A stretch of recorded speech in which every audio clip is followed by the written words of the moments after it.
Kidung Agung atau dikenal dengan kitab Shir Hoshirim. Ini kitab asli di sana, asli, dan semua orang Kristen Katolik tahu ini.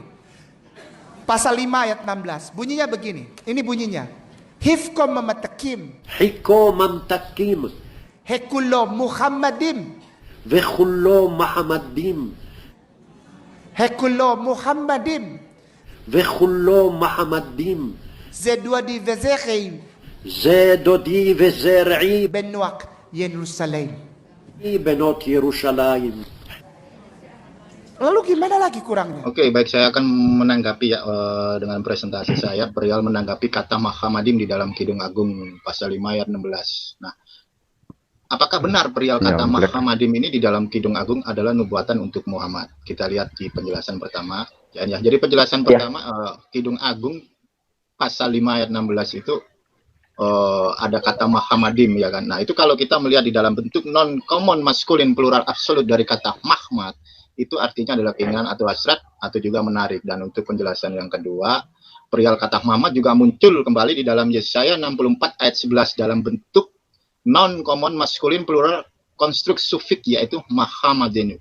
Nah, di situ diterjemahkan oleh Lembaga Alkitab Indonesia dengan indah. Dan terus kata Muhammad juga kembali muncul di dalam 2 Tawarik 36 ayat 19 dalam bentuk non common maskulin plural konstruk sufik person feminim singular, yaitu Muhammadiyah. Nah, di situ oleh Lembaga Alkitab Indonesia diterjemahkan menjadi indah-indah. Dan untuk penjelasan yang ketiga, kata Muhammad juga muncul kembali di dalam Ratapan, ya kan. Ratapan pasal 1 ayat 7 dalam bentuk non common maskulin plural konstruk sufik person feminim singular, yaitu Mahmudea. Nah, di situ Lembaga Alkitab Indonesia menerjemahkan dengan harta benda.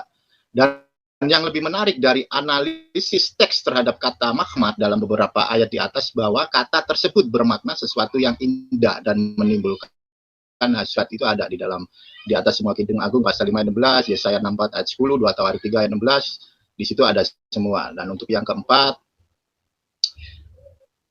jadi tidak ada indikasi yang menunjukkan bahwa pemunculan kata-kata tersebut di atas menunjuk pada seseorang atau karakteristik pekerjaan seseorang yang rananya ke nabi yang dinubuatkan. Jadi nggak ada istilah profetik, itu nggak ada di situ.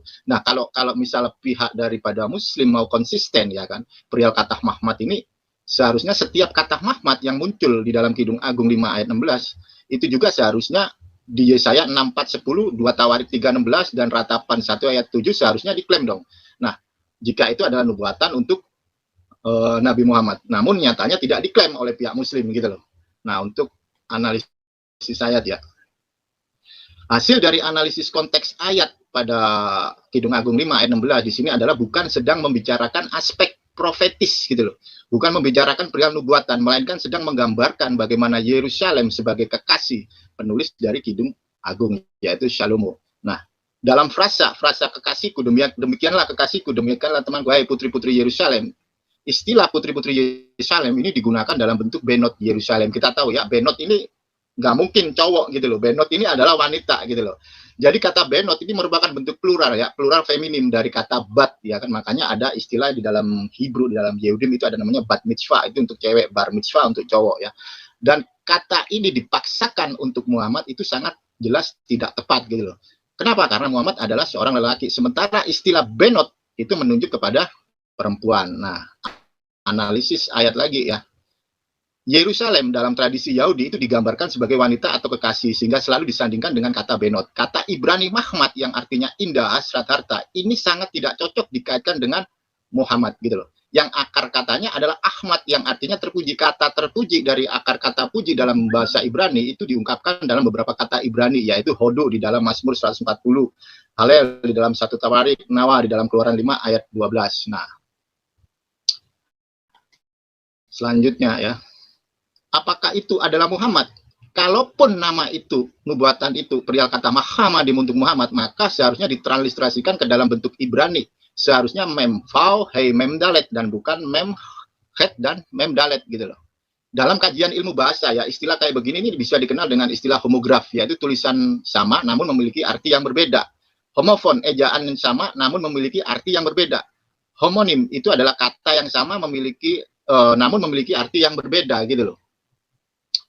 Nah, kalau kita melihat ya, kalau kita melihat dari kasusnya ini, dari kasus kata Muhammadim yang diklaim oleh saudara Nandar bahwa itu adalah merujuk kepada Muhammad, ini sangat tidak tepat karena di situ perihal Sir Hasirim pasal 5 kalau kita baca keseluruhan itu tidak ada tidak ada nubuatan perihal konteks profetif gitu. Itu nggak ada. Jadi nggak ada nubuatan. Jadi di situ menceritakan bagaimana kasih Hashem kepada bangsa Israel ya, terutama kepada Yerusalem. Makanya di situ ada kata Benot itu tidak bisa diklaim menjadi cowok gitu loh, karena Benot itu adalah perempuan. Jadi kasus ini yang ini masuk ke dalam ranah homofon, ejaan yang sama namun memiliki arti yang berbeda. Nah, sampai di sini dulu perspektif saya. Ya, jangan diedit. Yang punya hak untuk mentafsirkan Bereshit atau Torah adalah para rabai, orang Yahudi. Orang biarin aja, urusan lu lebih percaya kepada Targum, lu lebih percaya kepada Yahudi. Silakan, kalau gua enggak. Gua percaya kepada Al-Quran. Al-Quran bilang ada nama Ahmad, dan aku ketemukan itu.